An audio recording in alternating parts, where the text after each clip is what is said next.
মে মাহৰ প্ৰথম সপ্তাহত পোষ্ট গ্ৰেজুৱেট আৰু গ্ৰেজুৱেট টিচাৰ যি ৯,০৭৫টা পদৰ গ্ৰেজুৱেট টিচাৰৰ নিযুক্তি পৰীক্ষা হৈছিল তাৰ ফলাফল সেবাই ঘোষণা কৰিব কিন্তু তাৰ পিছত আপোনালোকৰ ডকুমেণ্ট ভেৰিফিকেশ্যন হ'ব আৰু ফাইনেল নিযুক্তি 10 অক্টোবৰত হ'ব আৰু 10 অক্টোবৰলৈ আপোনালোকে ধৈৰ্য ধৰিবই লাগিব কাৰণ আমিও আপোনালোকৰ অকণমান ধৈৰ্যৰ পৰীক্ষা কৰিব খুজিছো ঠিক সেই ধৰণে যিসকল শিক্ষকে মোক সুধি আছে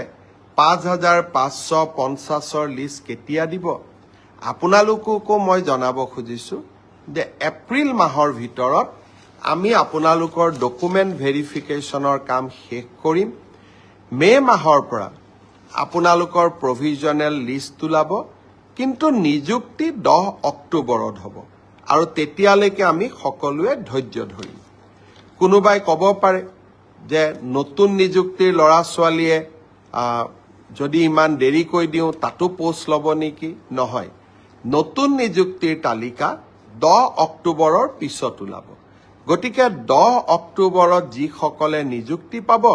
তেওঁলোকে স্বাভাৱিকভাৱে নতুন নিযুক্তিত এলপিৰ শিক্ষক এলপিত অৱতীৰ্ণ হ'ব নোৱাৰিব কিন্তু তেখেতসকলে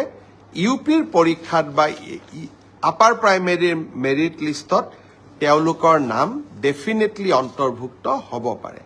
গতিকে মই সকলোকে ধৈৰ্য ধৰিব ক'লো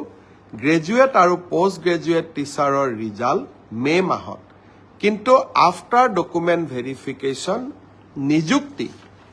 10 অক্টোবৰত তেনেকৈ এলপি এমিৰ ৫,৫৫০ৰো ডকুমেণ্ট ভেৰিফিকেশ্যনৰ কাম এপ্ৰিল মাহত আমি সমাপ্ত কৰিম মাৰ্চ মাহৰ পৰা প্ৰভিজনেল লিষ্ট ওলাব কিন্তু নিযুক্তি 10 অক্টোবৰত হ'ব